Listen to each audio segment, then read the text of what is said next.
I went back to like full-time braiding hair. Mm. Like my god sister would call me like, "What you doing?" "Oh, I'm braiding hair. I'm braiding hair." She's like, "That's all you do, twisting and turning, twisting and turning." I would literally put on Facebook like, "Who want an appointment today? I'm here." Like, "Monroe, what's up? I'm here." And I mean, they showed me love. Wow. And I mean so much love to the point where I was able to do a back to school like giveaway. Me and some more of my friends where we would give a little girl school supplies and a free set of braids.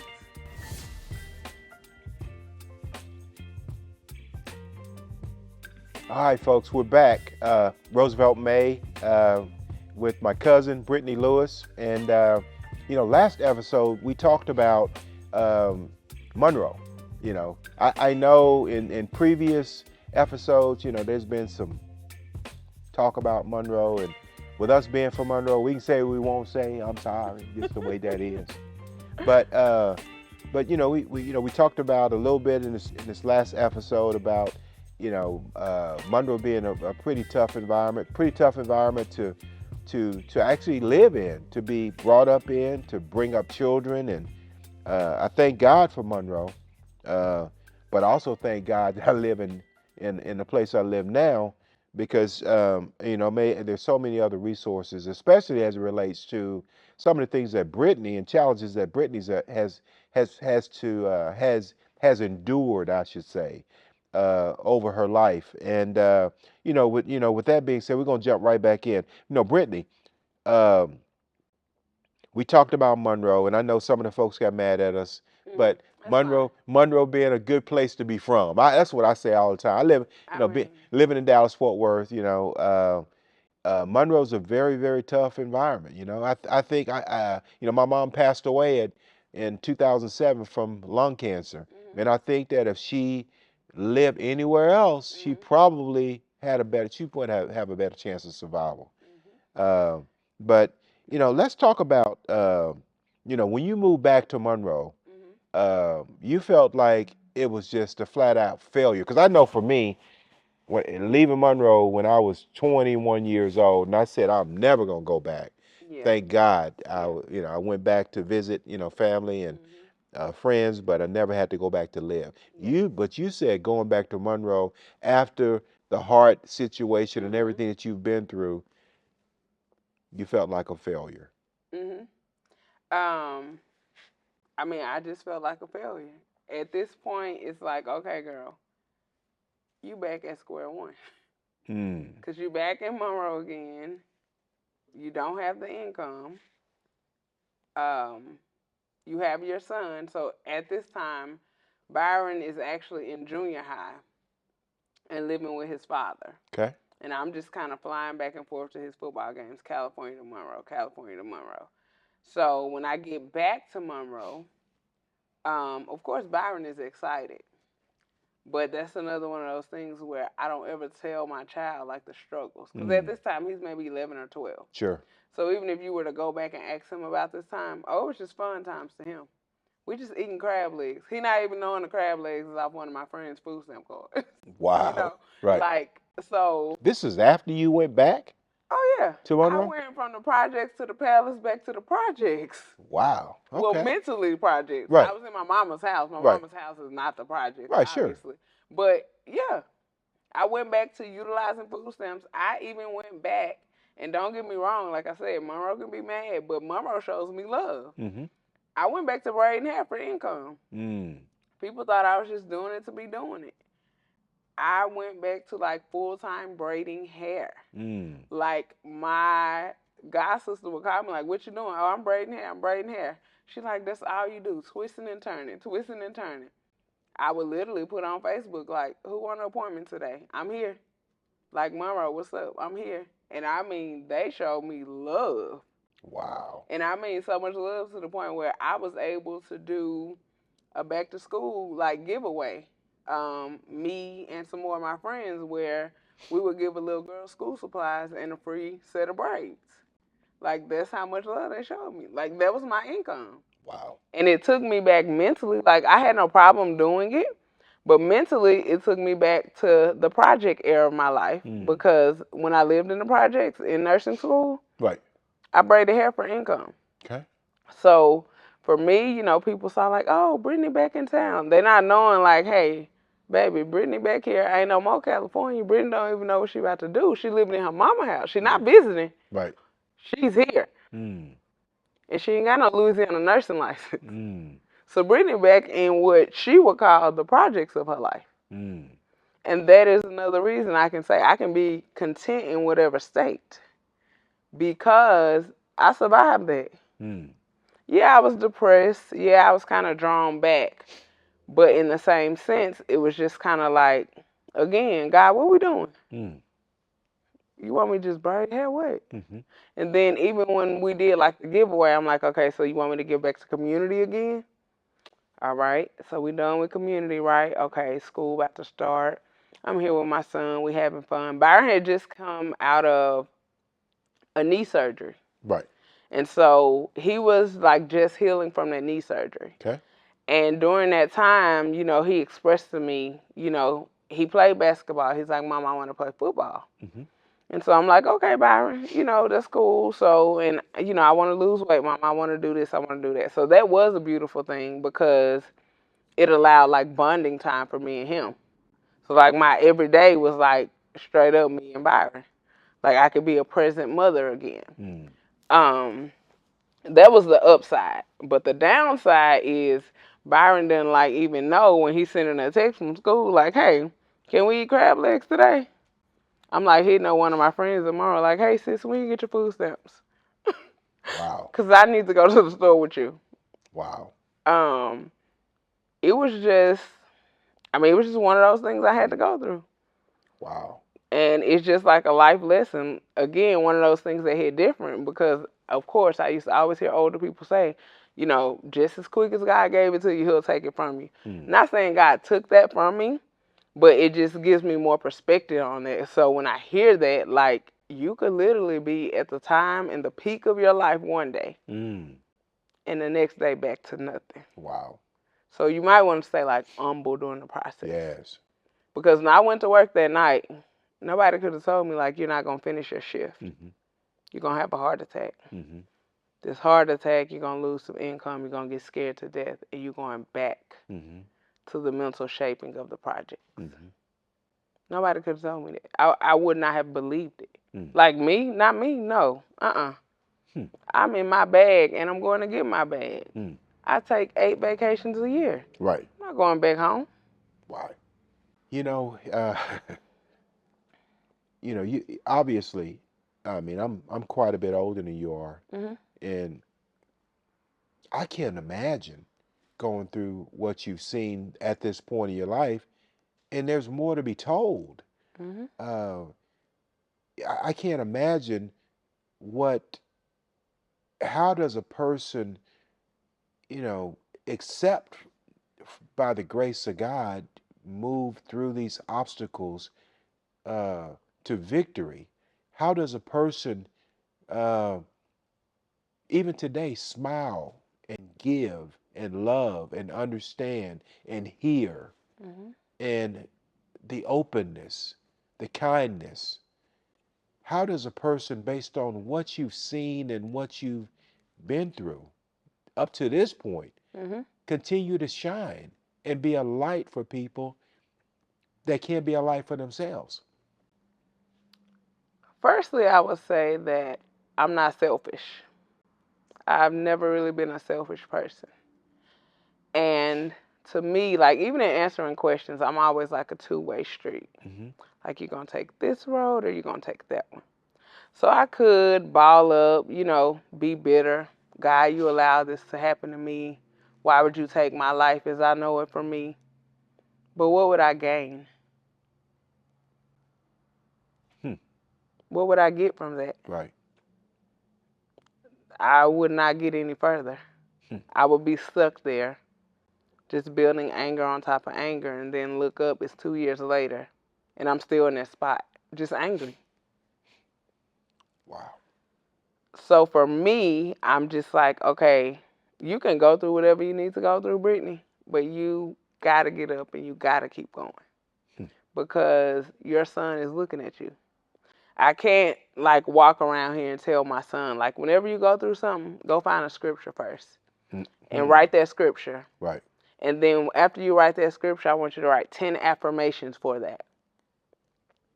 And then I want you to say them out loud. Or actually, okay, you went through this. Find that scripture. Right. And tonight we're going to play background music. And I want you to say your affirmations. We're going to record it. And I want you to play that all night to your spirit and subconsciously. So that even when you're sleeping, you're feeding your spirit these words. What do I look like quitting? And I'm teaching him this. Because he's looking at me. So, Mama, how you give up? Like, you tell me to do this and you making me do all this. And not that he's always happy about it. Because most of the time, you don't even write regular lines. Back in the day, you're going to write scriptures. Right. And you better call it out to me by memory or you're going to get beat. Right. Because that means you're just writing and copying. Right. You need to be writing and learning. Right, sure. So I just feel like kids mock or they respect more of what they see. Right. Like, you cannot come into somebody's life and just, especially these new kids. Right. You cannot just come in and be New authoritative. I don't know what's wrong with these. These some new kids. Right.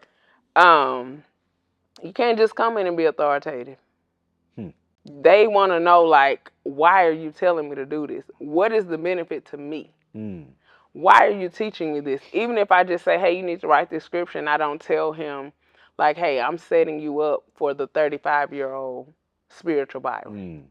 I'm setting you up for the Byron that's your kids are going to ask you a question one day that you're not going to have an answer to. And you're going to have to go to God, and you still probably won't get that answer. But even without that answer, then you can tell your kids to do this.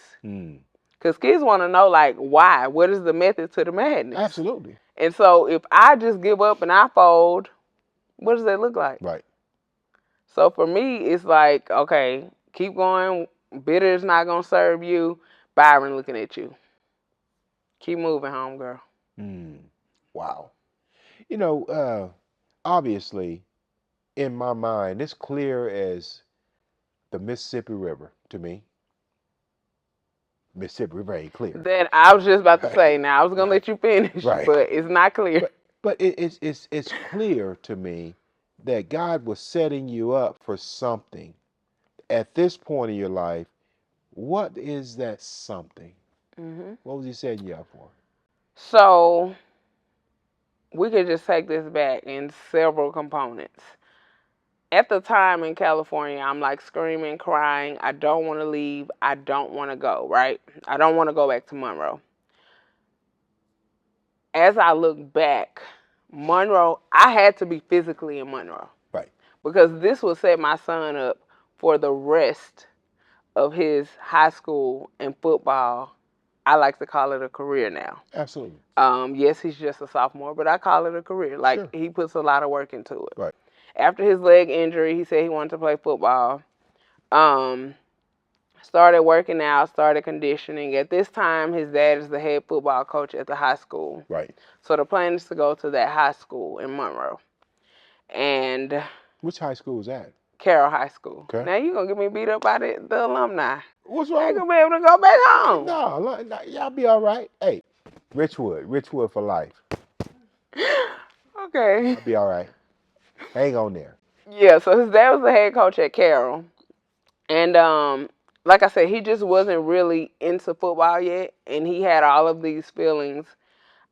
I would say, I have not talked to his dad personally. But from what I saw, I believe that his dad was trying to teach him to work hard. He didn't want him to think like, hey, just because I'm the head coach and you my son, I'm going to give this to you.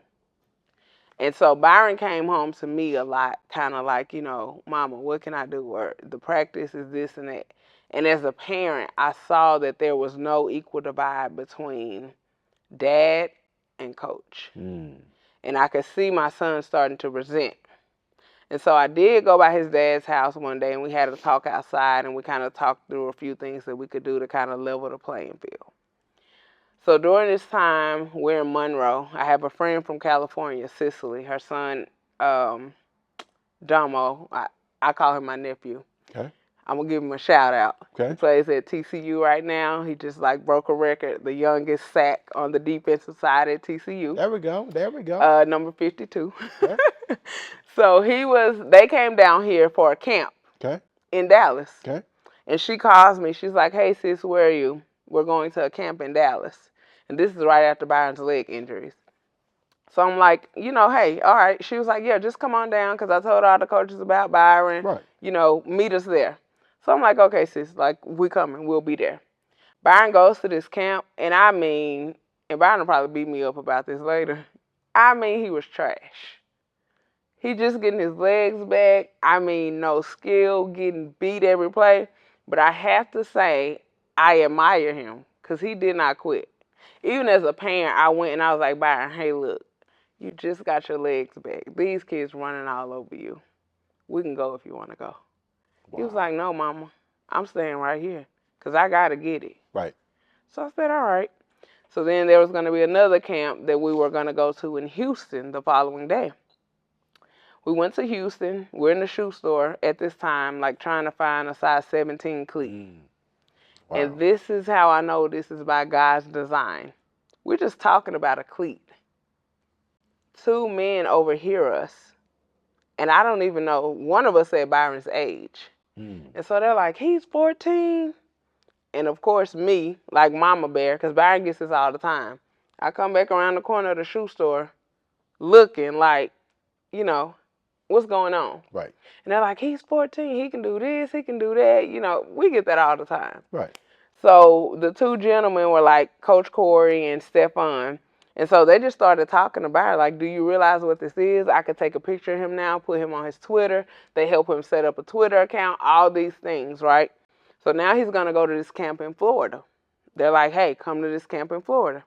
Mind you, this is the same summer where I'm braiding hair Brittany. So we got little to nothing. But if you want to go to Florida, let's go. We're going to stay in this Roach Motel in Florida. Wow. We're going to Uber every day to the camp. Nobody's going to know any different. And that's just what we're going to do. Right. That's what we did. Went back and forth to the camp. Byron starts getting all this attention.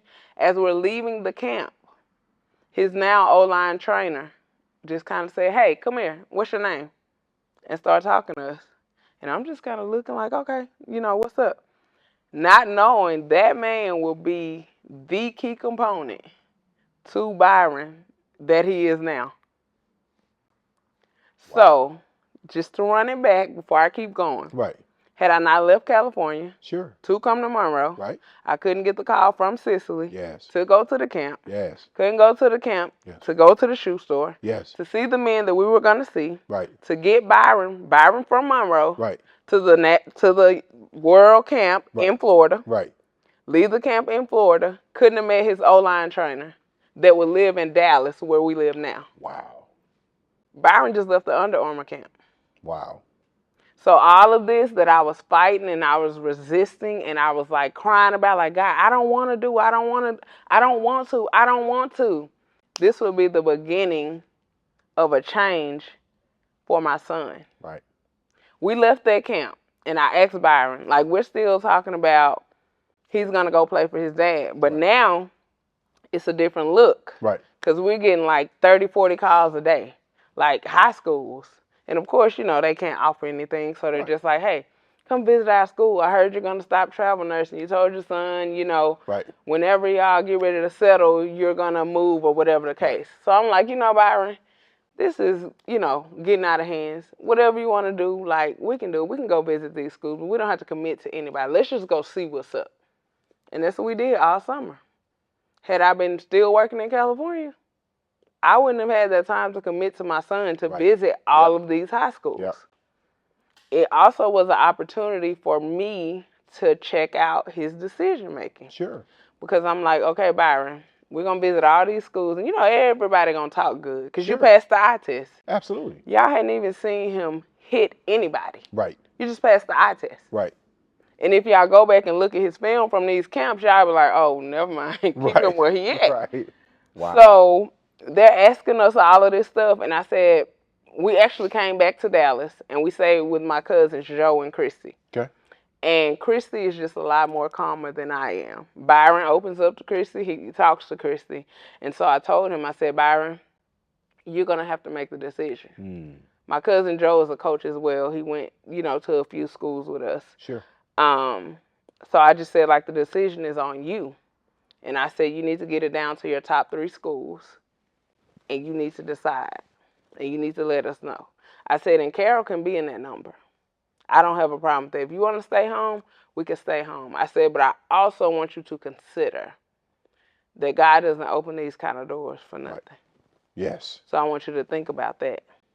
And I had already applied for a job here as well. So I'm like, okay, if the job comes through, if all these things line up in my head, I'm like, okay, we gone. Right. I hadn't even like told your daddy, like none of that. Sure. So for Byron, it was just like a struggle of, I want to stay with my daddy or do I want to go? Yes. And see all this opportunity. Do I want to stay with my dad? Do I want to go? So we told him, like, you got to get it down to 3 schools. And Christy told him, you have to tell me why. And so we got it down to the 3 schools. And he said, well, can I tell you between Monroe and between Texas? I said, oh, no. That wasn't the plan. 3 schools. Right. And you can include Carol. Right. And I'm okay with that. Right. Like, all right, cool. Let's do that. So he sat down one day. I think it was our last day. We stayed at their house for about a week. Mm. And so we sat down, and he told Christy, his top 3 schools. I don't even think I was in the room yet. I had my pick already, where I had written down affirmations, like this will be our new address, this will be Byron's new school, this will be this will be that.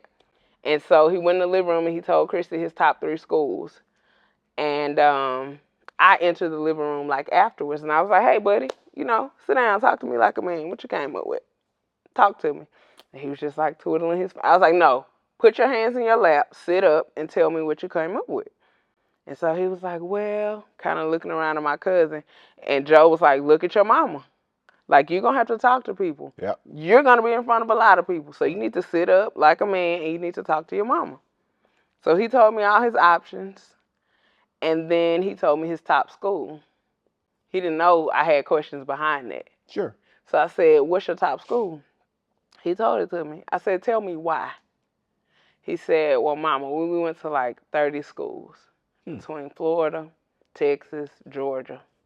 He said, I want to go to this school because most of the staff are Black Christian men. Mm. He said, also, the offensive line coach at this school told me, hey, if you don't pick my school, I still want to stay in contact with you, and I still want to help you. Wow. I said, so, okay, anybody can tell you that. What does that tell you? He said, that lets me know that he cares about me as a person. He doesn't just see me as a 6'8" human that could hit somebody on the field. Wow. And so I said, Byron, get up and come in the room with me. And I pulled the book out, and I said, you see the date and the time on this? And he was like, dropped his mouth.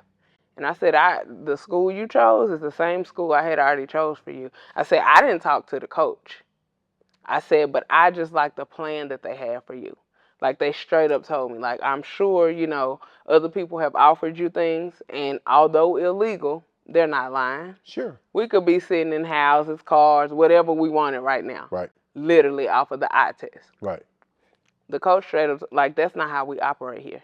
He told me about the academics. He told me about the athletics and what they do for their athletes. Clean, cut, straight. And that's why that was my pick.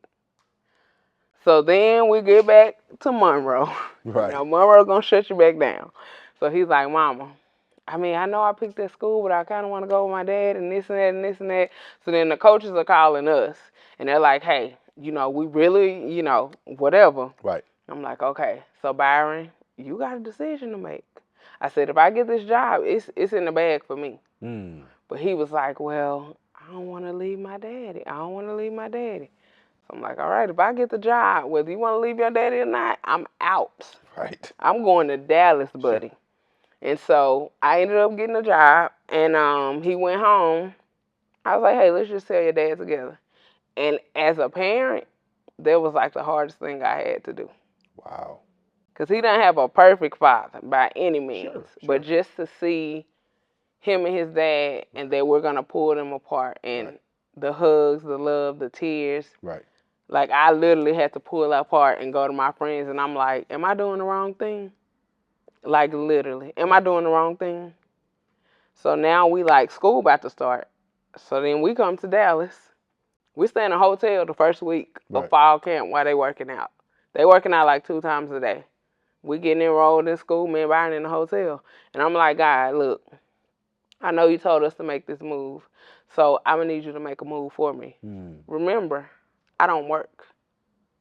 I had a dear friend, because everybody checking on him. All my friends are his aunties. They love him to death rotten, okay?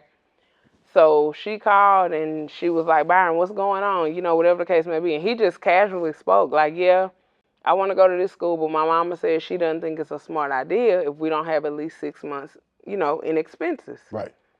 So I'm just sitting. I don't even know about their conversation. I'm sitting in the hotel, literally, and all I hear is like, boom, like, ding, ding. I'm like, what is going on? So I'm picking up the phone, like, why are you sending me this kind of money? And she like, I want y'all to be comfortable. Pay me back whenever you can. It's no rush. So a friend sent you money that set you up Yep. to be here in Dallas. My unemployed self. Yes. Wow. And so that's how we ended up here. And Byron is still very happy at his school. And I think God had his hand on that too. Right.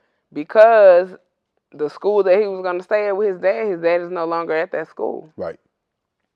So I think that's one of those things where God sees beyond where we see. Absolutely. Although I had my reservations Right. and I felt bad about, the separation, Right. it's in Byron's plan. Absolutely. Real quick, and some of the audience may not know who Byron is Hmm. and may not know why it's so significant that as to where he's at and why even schools, 30 schools, around the country wanted high schools, this is, folks, high school.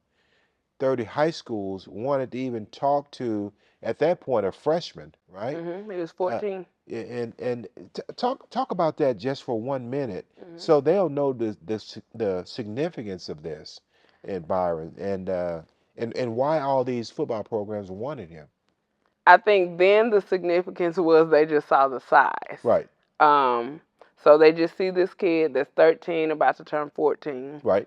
At the time, he's like 6'7", 340, 350. Sure. Because he put on all this. So Byron went from like 5'2" to 6'2" to like 6'7" Right. over maybe a year and a half. Right. And this just like came out of nowhere. Right. The height, the weight, the bulk, and he just had to learn how to navigate like this new body. Right. Like literally, he gets Absolutely. a new body. Right. Right. Yeah. I mean, that's about it. He played like little league football. Right. Of course, he's always been the bigger Right. kid, but like as far as like that much bigger than everybody else, Right. we had never experienced that. Right. So Right. yeah, it was kind of like the eye test. Sure. Yeah. So Byron is not just a big kid, 6'7", 6'8", 300 and what does he weigh? Currently, 370. 370 pound sophomore. He's not Mhm. just that. Mhm. He's an academic whiz, Mhm. right? How about his grades? Right now he's hovering like 3.0 to 3.4. Okay. I just got to beat him a little bit. Right. Though. Just got to. Can CPS use this? Right. Yeah. CPS. Do they call it CPS in Dallas? That's a joke. Oh. That's a joke. all these the Monroe folks. We gotta find some hope. We're gonna bury him. Yeah. But as far as Byron is probably one of the kindest. He's a gentle giant, kind of sweetest kids, right? I know for me, he don't. I ain't. You Byron don't call me, but if Byron asked me for anything, I'd have to just give it to him if I have the availability, right? he's just that kid, right? That he's just something. He's just he apple don't fall far from the tree as far as his mom and what you've been able to do, and your kind spirit, just kind of is embedded in that kid, and I know we've been talking a lot about a lot of things in this particular episode, and I apologize. We're coming to the end of this episode, folks. Again, I'm Roosevelt May, cousin of Brittany, my cousin Brittany Lewis here. We're talking about a lot of things as it relates to, man, from, I bet we've been from love to mental anguish to uh, Exactly. you name it, physical issues, mental tragedy, all these different things that really bring us to the point where we're going to go to the next episode pretty soon here and start to talk really, really about some things that you don't want to miss. Because I know if I'm you, I wouldn't want to miss this stuff. So thanks for being with us, and hang on, we'll be back.